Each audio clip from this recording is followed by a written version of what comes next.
Instant Shakespeare Company. And so I'm going to resume This our meeting is recording. being recorded. Yes, we are being recorded. Welcome, welcome all. This is the Instant Shakespeare Company. And tonight we're having an open forum. We like to have one on the first Thursday of every month just to sort of talk about what we're doing. The Instant Shakespeare, we've started now. We did a reading of Twelfth Night on Twelfth Night, Monday, January 5th. This is the start of our 27th season of reading all of Shakespeare's plays every year.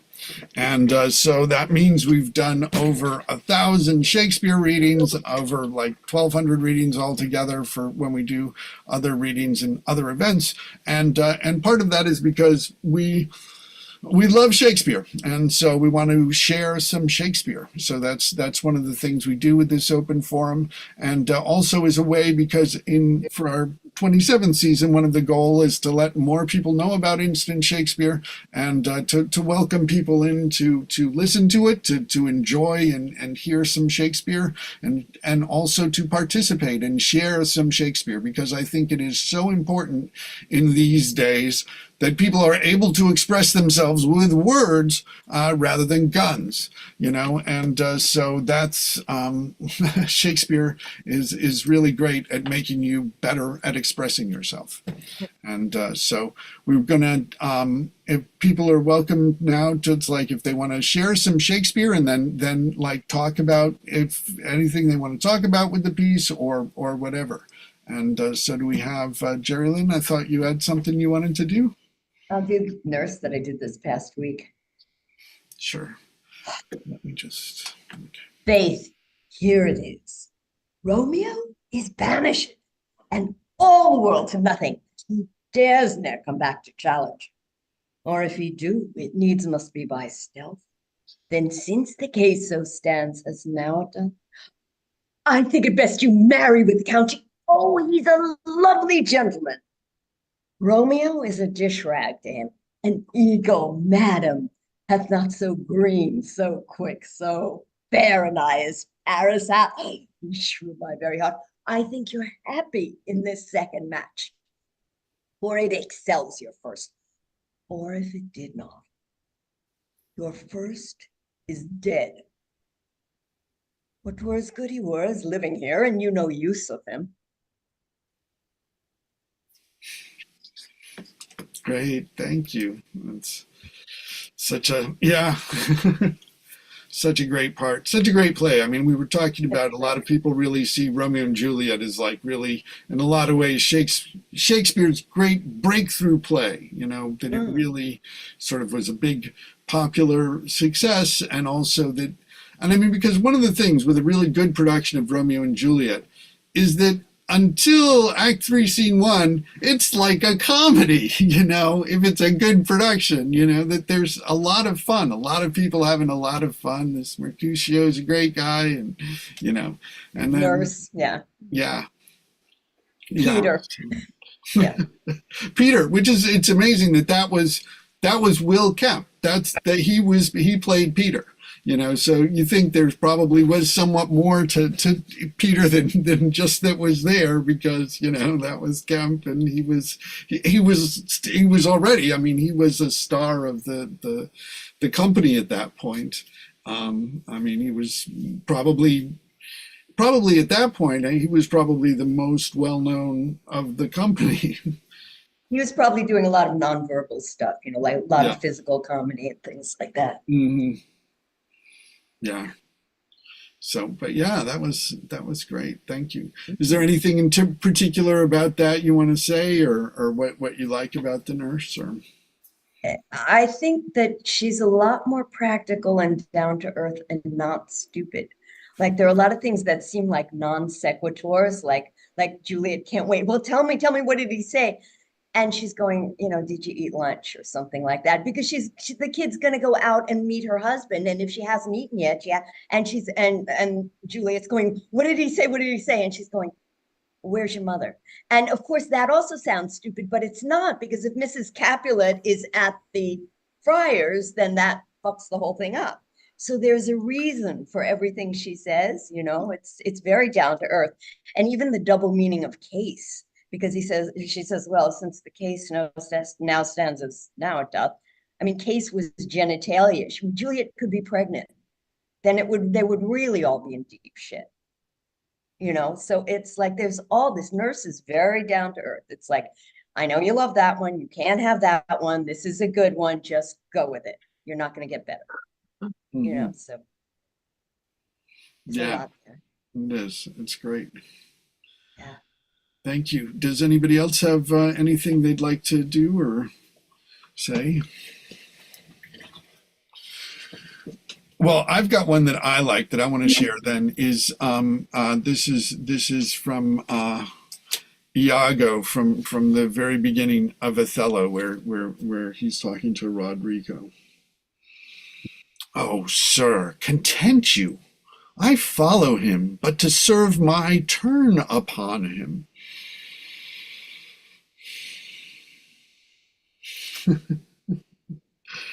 Nor all masters cannot be truly followed. You shall mark many a duteous and knee-crooking knave that, doting on his own obsequious bondage, wears out his time, much like his master's ass, for naught but provender, and when he's old, cashiered. Whip me such honest knaves.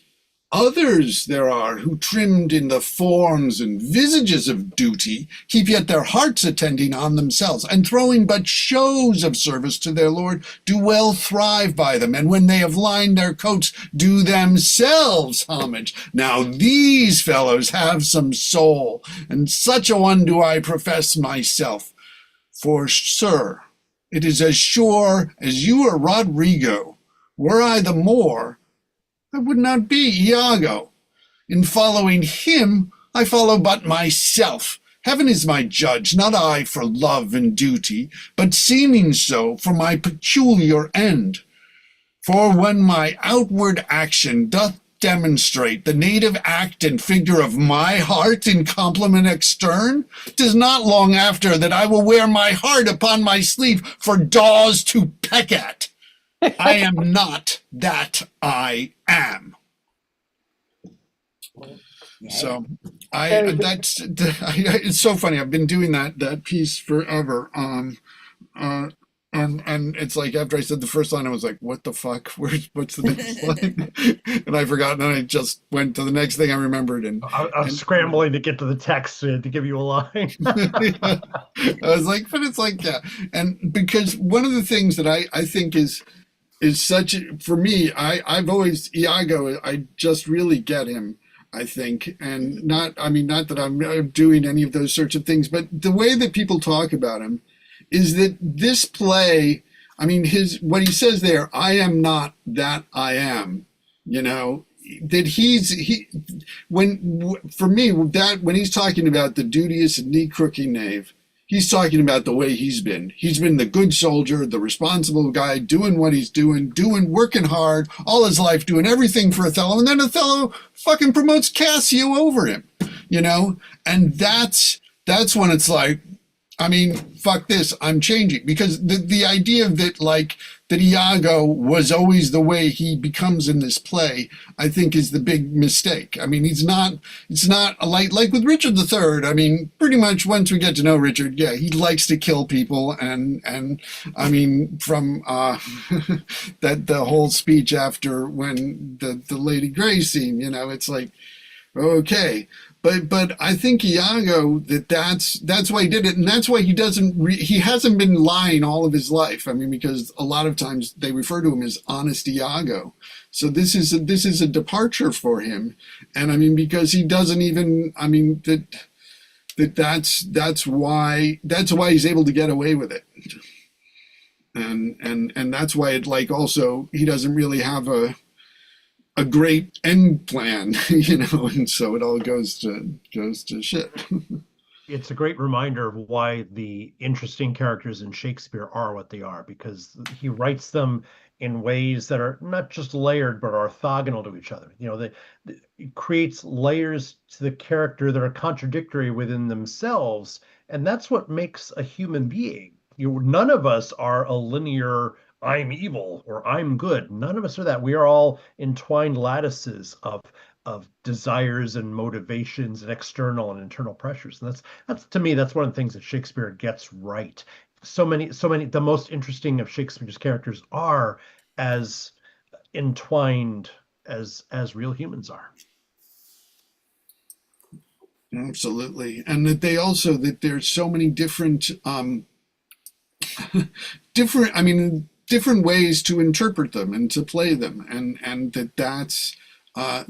that's why I think he's still so, people come back to him so much, you know, whereas they're not, I don't know. I don't think there are any Jean Racine societies like, oh, we got to do Phaedra again, you know, the French neoclassical stuff, which I. There is Racine one was way a to do it. lot That's more all. readable than the other. Oh God, I'm trying to remember. I was a French literature major for a while, but there's one that Racine at least is more graceful, and Moliere I love. But Oh there's yeah, another one who was I forget who it was, but it was very, very deadly serious and not yeah, kind of no, plotty a little bit. and a lot of the more sort of literate and educated writers of Shakespeare's time were just, you know, going too far with those things. I mean, I think that one of the things why Shakespeare still appeals to us is because he took this classical stuff, but he understood the common ear in a way that very few people do. Very few people ever did, you know, and that one of the other things that's um, that you don't get it on the page, you get it by hearing it and speaking it aloud, which is why we do the readings of all of the plays every year. So, um, does anyone else have anything they'd like to share? Or So, hmm? it was me. Okay, hey Jennifer, great, Hey, okay. I'm going to do a speech by Margaret in Henry VI, Part 3. cool. Brave warriors, Clifford and Northumberland, come, make 'em stand upon this molehill here. The rock mountains with outstretched arms, yet parted but the shadow with his hand. What? Was it you that would be England's king? Was it you that revelled in our parliament and made a preachment of your high descent? Where are your mess of sons to back you now? The wanton Edward and the lusty George? And where's the valiant crook-backed prodigy, Dicky, your boy, that with his grumbling voice was wont to cheer his dad in mutinies? Or with the rest, where is your darling Rutland? Look, York, I stained this napkin with the blood that valiant Clifford with his rapier's point made issue from the bosom of the boy. And if thine eyes can water for his death, I give thee this to dry thy cheeks withal. Alas, poor York, but that I hate thee deadly, I shall lament thy miserable state. I prithee, grieve to make me merry, York. What, hath thy fiery heart so parched thine entrails that not a tear can fall for Rutland's death? Why art thou patient, man? Thou shouldst be mad, and I, to make thee mad, do mock thee thus. Stamp, rave, and fret, that I may sing and dance. Thou wouldst be feed, I see, to make me sport. York cannot speak unless he wear a crown. A crown for York, and lords bow low to him. Hold to his hands whilst I do set it on. Ay, marry, sir, now looks he like a king. Ay, this is he that took King Henry's chair, and this is he was his adopted heir. But how is it that great Plantagenet is crowned so soon and broke his solemn oath? As I bethink me, you should not be king till our King Henry had shook hands with death. And will you pale your head in Henry's glory and rob his temples of the diadem, now in his life against your holy oath? Oh, 'tis a fault too unpardonable. Off with the crown. And with the crown, his head. And whilst we breathe, take time to do him dead. What is that from? That was nice. Henry the Sixth, Part 3. Oh, okay, I'll do something if I can remember it all. Here we go. Okay, should I go? Sure. Okay. I doesn't such a woman, and there's many to the fortune that would store the world they played for. But I do think it is the husband's faults if wives do fall, said that they slack their duties and pour our treasures into foreign laps, or break them to peevish jealousies through restraint upon us, or say they strike us, or scout our former having respite, where we have galls, and though we have some grace, yet have we some revenge. Let husbands know their wives have sense like them. They see and smell and have their palates both for sweet and sour as husbands have. What is it they do when they change us for others? Is it sport? I think it is. And doth affection breed it? I think it doth. Is it frailty that thus errs? It is so too. And have not we affection, desire for sport, and frailty as men have? Then let them use us well, else let them know the ills we do, there is instruct us to. Okay, that's it. Thank you. Thank you. Thank you both. Mm. Thank you, Jennifer. Thank you, Jackie. That was, yeah, those are some great things. Yeah, Amelia's speech from Othello. Yes, yes, yes. Iago's wife, because that's the other thing. If like Iago was the sort of despicable sort of person, how did he ever get married to Amelia? You know, I mean, because she's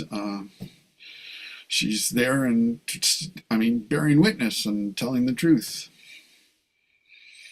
So I need to bow out for the evening, but great to see everybody. Happy New Year. Yeah. happy New Year. Yes, Look thank forward you. to playing soon. I'm gonna Okay. bow out too. All right, yeah, we'll end it here. So this was great. I will, if you want to know more about Instant Shakespeare, email me at instantshakespeare@gmail.com. And thank you all. And our motto is Shakespeare for everyone. And Can I say we're one thing always about happy- Iago, Paul? What? In my response to your Matt. Thank being you. so forgiving of Iago, he was never honest. He was respected, but he wasn't ever honest. I'm talking about before the play happens, and that is Yeah, one of the he was ways he is respected. described. That doesn't mean he was Yes. honest. Well, They thought he was honest that because is they how they relied on describe him. him. He is described as honest Iago Yeah, by but he Desdemona described him and that other way. people as well. And Othello, that's how it works because you end up. I know, but people who described him as honest were as dishonest as he was. I mean, if you really want to delve into I mean, no, Desdemona. I don't think that's fair to say about Desdemona for sure. She's Yeah, the real but she victim He's of not the really play. a loving husband to Amelia. He She never didn't acts call like him that in the honest, play. Iago. They only have their one sort of scene together. Yeah. But Might it's have been an also that arranged he's marriage. become this. My point is that he's become this different person because of, I mean, just getting kicked too many times, and the smallest worm will turn being trodden on. And Right, that's what he does, and that's why he's like when he's finally figured it all out because he's like he spends all of these things explaining it to Rodrigo, Wow. but it's also because this is how he's sort of changed, you know. I mean that he's decided I'm going to take charge of it. Our bodies are our gardens to the which our wills are gardeners. You know, and you've got to do it, and so that's what I think is that, and I think it's more interesting that he's I mean, as in the Scottish king, as in so many of them, they're good people who've fallen from that. You know, No, I don't think he was that what good. people were talking about in terms of saying that Shakespeare that has both the good and bad. They're overwhelmed by ambition. They want the money, they want the power. Mm-hmm. They're Right. like And they Trump. had weapons you know? behind them. They'll do anything to get what they want. You know, it's I do not believe father warriors came in the first place. So he was respected by other other warriors because he was a great fighter and honest. Well, I mean, that's the way other people describe Well, he him. could also be Well, that's jealous. what we do. He could also be jealous of the fact that Othello got Desdemona, which is like she's like a queen, or within that role realm. She's Yeah, well, I mean, but he says that there's rumors that Othello had an affair with Amelia, which he talks about as well. And Amelia talks about that he accused her of having an affair with Othello. yeah, Right? Remember that? I remember that. Right. yeah. No, but that's his. He's changed. I mean, and that the thing. Even though he's saying it's like I'm one who's lined my coat, will do myself homage, but it's like I've just decided to become that. And I think that's the thing that one of the things that you can get with Shakespeare is that you find out where the decisions, how the people change in the moment as they're thinking about it, Well, and like that's you what's so talked great. about, you said talk about warriors. He was a great warrior. You're dealing with a lot of these horrible countries who Well, have taken control of everything. A lot of them come from armies, I would imagine, right, like colonels and captains or whatever they were.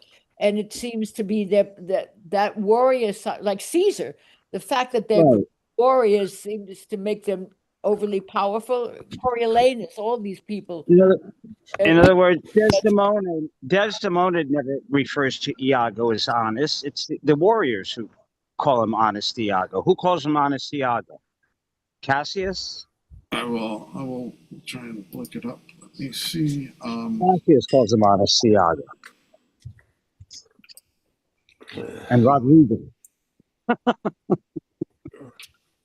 Well, Tassio calls him honest Right. Iago. The So other does warrior, yeah, Othello. but the women don't. Desdemona doesn't. No, I think she does. Where does she call him over there? She does. And she's Oh, at just, one point she says, "Oh, that's an honest fellow." right. Well, she falls for it. Yeah, no, Obviously, that's the he's thing is that they fall for it. right, because just because, yeah. In other words, I don't think that in other words, just their nature is violent and double crossing each other. In this case, they became violent and double crossed their own. That's all. I mean, it's the same thing. So I don't think it's really about giving any credit that he was once a good guy turned bad. I mean, he was a warrior. That's how they are. Like Macbeth. Macbeth was a warrior. They were all like great warriors. Coriolanus, Macbeth, Iago. So I imagine that power gets out of hand, maybe. Course, like in King Lear, You would have to look at people in our own, in the last, 50 years in our own United States, in our own world, all these people, I don't know about de Gaulle, I don't know what kind of, but didn't even Castro, all these people, their ability became so large that they went further than that. right. Castro, You would somehow have to parallel who people are who are great warriors, were great warriors who began to take over countries. And you would probably understand the Shakespeare, Macbeth, and created out of people. Warriors are created out of people who want to conquer the world. All right. Well, I did cover that in Summer, Dream, and Tempest. he does talk a lot about warriors. There's lots of that in a lot of the plays, because that was common, but then common occupation then, and unfortunately, we still have a lot of it going on now, which is sad. But anyways, but I mean, I think that this also just sort of demonstrates that you can take a piece of text and you can take a character and you can look at it and we can disagree and we can put it different ways, and what's most important is what's going to be the most effective on stage. Mm-hmm. And that's how what you can find out by experimenting, by doing it, by reading it, and so that's what we do. So The most the live tragic stream character is still on, so I'm just going to end this. Paul, Yes. Paul, I was What? thinking the most tragic character in King Lear is that poor servant who tries to Yeah. Well. defend Gloucester. Mhm. Well, yeah, there's a Oh, lot of tragedy to go around in that tragedy, which we are going to do a reading of that soon because we'll do that. We have our schedule will be forthcoming shortly, well, not shortly, but our schedule will be forthcoming soon, and we will do something at the end of the month for Chekhov to celebrate Chekhov's birthday, because the Instant Shakespeare Company, we also celebrate the public domain and the many great writers that we have from there, including Chekhov and many others. Shaw Project. We have Ibsen too. We did an Ibsen play a couple of years ago. Yeah. Okay, Yeah. I'm gonna have to go, guys. All